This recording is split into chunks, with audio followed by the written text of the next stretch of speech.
Hey everybody, how you doing? It's Christopher Tom here. I'm sorry I couldn't make it to the training on November 9th, but I think you're in great hands.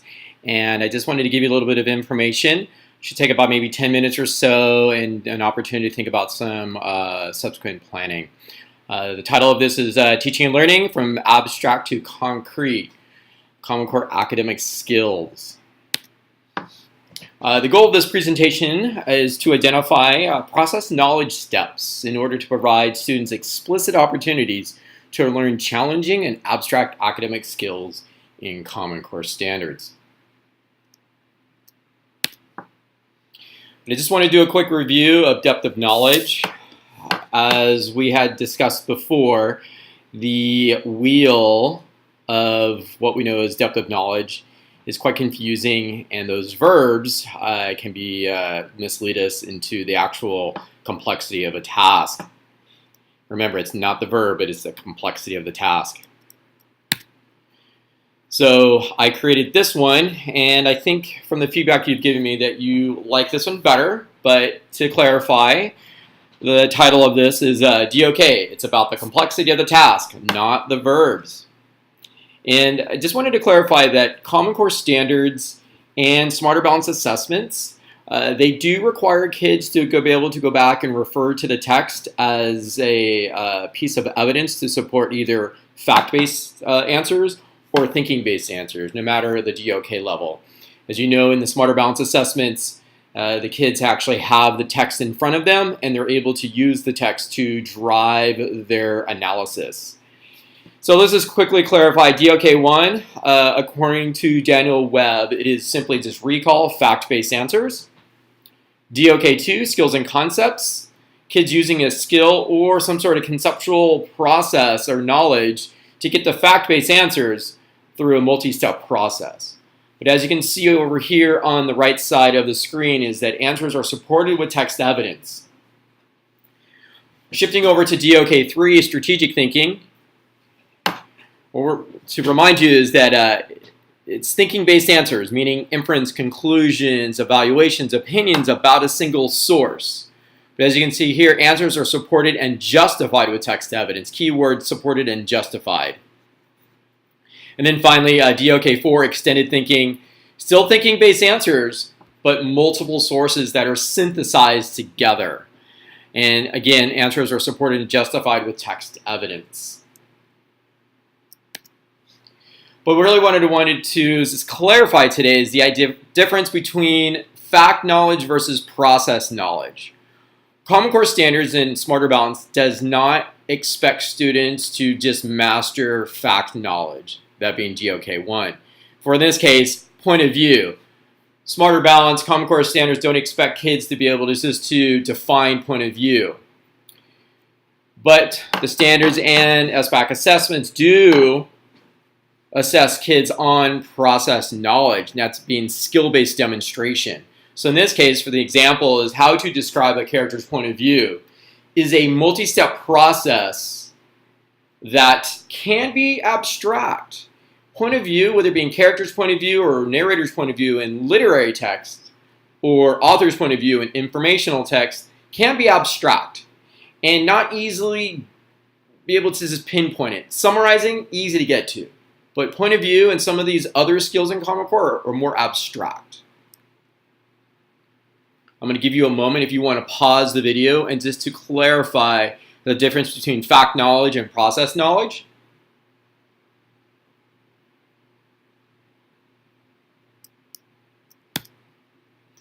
So when it comes to character's point of view, this would be considered fact knowledge. Just a character's point of view is what a character sees, says, does, thinks, or feels in a story. And we have this cool older statesman gentleman here, a modern elder, if you will. This visual helps kids to just clarify the definition. But this, again, is not a Common Core or SBAC expectation. However, the steps to describe the character's point of view, this is abstract. And what we're really talking about is that my idea that do kids, or actually the question is, do kids need explicit, concrete steps to be able to demonstrate and learn an abstract skill? abstract character's point of view. You really can't point to it, but kids have to go through a series of steps. So I've been working with other schools and really trying to attack this idea of really high-end, complex skills that aren't easy to point to in text as they're analyzing the text, and the idea that students need a very explicit step-by-step process that is modeled to them through the gradual release process to guided instruction. We do it together. Let's practice these steps together. To now, with your partner, go ahead and practice these steps to describe the character's point of view. And then finally, on your own independent practice. Here up in the upper left-hand corner is the TDQ, the text-dependent question is, what is the point of view of the man? Let's strike that. What is the point of view of what the man sees in the dark alley? Use text evidence to support your answer. Now, that may not be really easy for kids to be able to answer that, so it does need some explicit modeling and some ongoing practice, and we can use process knowledge steps to get there. Down here, we have a sentence starter or discussion frame based on the character's point of view from the text the man sees, and they can fill it out. Again, process knowledge. I'm going to give you a minute to pause the video, and if you want to just clarify what I've said here, and think about the idea of process knowledge steps, and do they make sense? Okay, welcome back. All right, so when it comes to process knowledge steps, one way to be able to use it in a very explicit, structured manner is the gradual release process. And this visual was created by Dr. Fisher and Dr. Frey. There's some text evidence here and some visual evidence. What we're talking about is the idea that when kids are going to learn an abstract skill through very concrete, explicit steps, we can use the gradual release process to get there.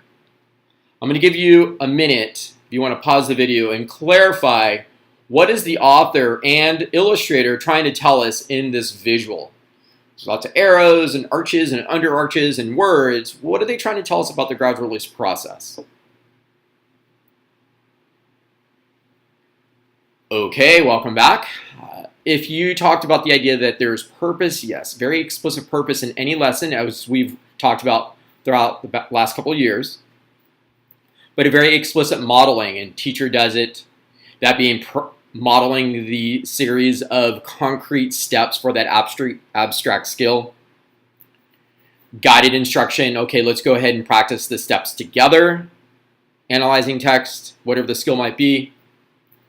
Then student responsibility, productive group work. That could be pair shares or it could be a small group of 4, but I think the idea of pair shares, especially learning a new skill for the first time, would be student to student, and we're monitoring. Hence the underarch here, the formative assessment process. And then finally, the student responsibility, they're doing it on their own. But as you can see, the arrows do track back and forth. So if you get down here and the students are demonstrating incorrect practice, blow the whistle, everybody take a knee, put your pencil down, and we're going to go back to guided instruction and walk through it step by step again until we can move it forward.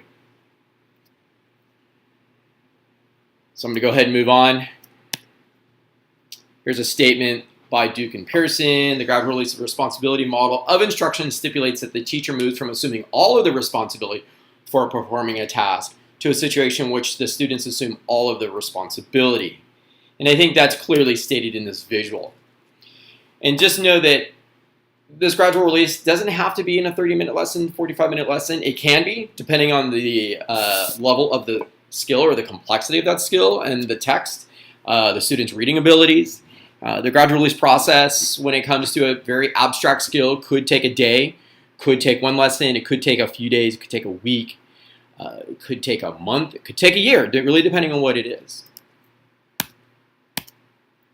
So I'm going to give you some time to just talk about, if you want to pause it, the video, but I want you to think about what are some, when it comes to Common Core skills in reading and writing, what is concrete versus abstract skills? So here's 2 examples. Concrete, kids summarizing the text.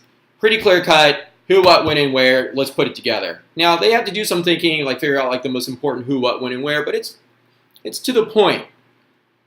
Describing a point of view is abstract. It's not something that students can really point to in the text. They really have to think through the point of view, understand what that is, and then be able to identify it in the text, whether it be in character, narrator, author's point of view. So if you want to pause the video and take a minute to talk about in your grade levels, talking about what are some concrete skills and what are some abstract skills.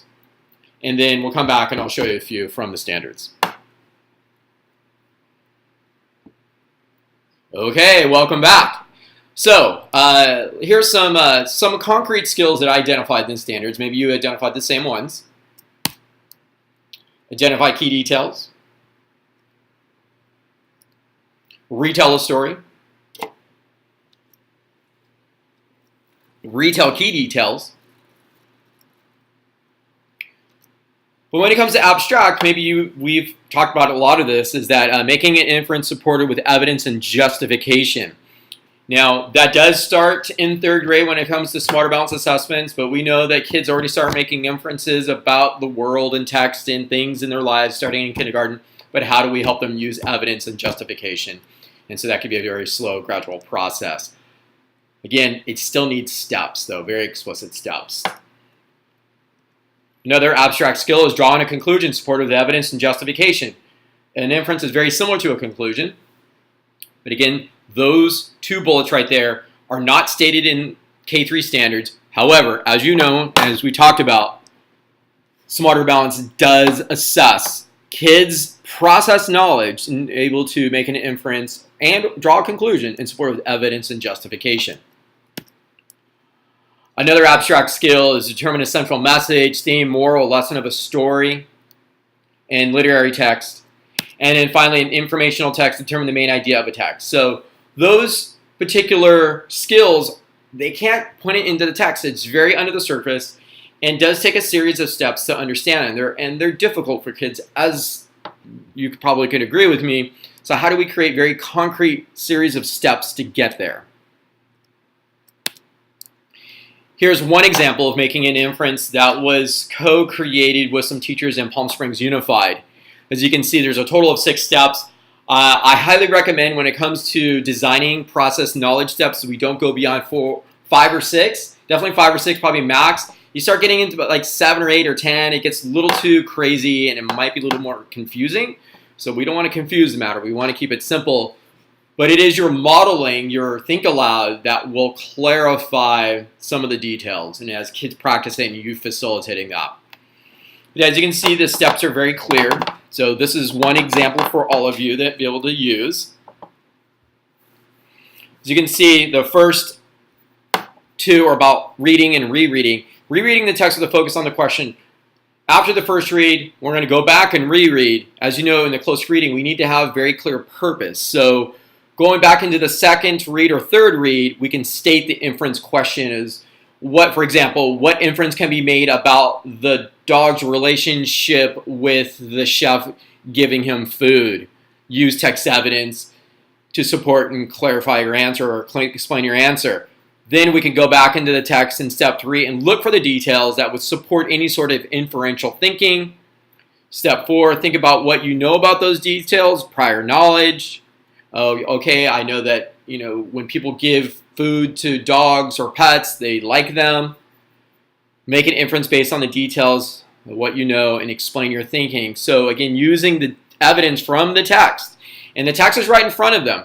The idea that we're not trying to memorize the text, we're using the text to support higher level complex thinking, that being DOK3. And this is definitely DOK3 because there are thinking-based, inference-based types of thinking answers supported with details. So this is a mini gift for you. Also, you have one for point of view. So wrapping this up, it really comes down to the idea is that fact knowledge, point of view, DOK1, and process knowledge, which would be your DOK2, 3, and 4. Down here, this is, I would say that kids need these very explicit steps, especially if the skill is very abstract. So I hope this has been helpful. I hope that it's giving you some insight about like next steps and how do you continue to grow with your kids and allow them to really dive in and learn some explicit skills. These process knowledge steps can be with writing as well. Mathematics for sure. Typically, mathematics programs are very good about identifying sequential steps to solve a problem or to be able to get to an answer. But language arts programs, not so much what I've seen and what teachers have told me. So something to think about. And you do have two examples of making an inference and describing a point of view. So I want to end it here is that I'm sorry wasn't able to be with you, but I care about all of you. You're an awesome group of educators. And every time I'm there, you're so nice. And the kids are really lucky to have you. This community and the students are lucky to have you. So if you have any questions, you have my email. Please email me. Best of luck and happy Thanksgiving.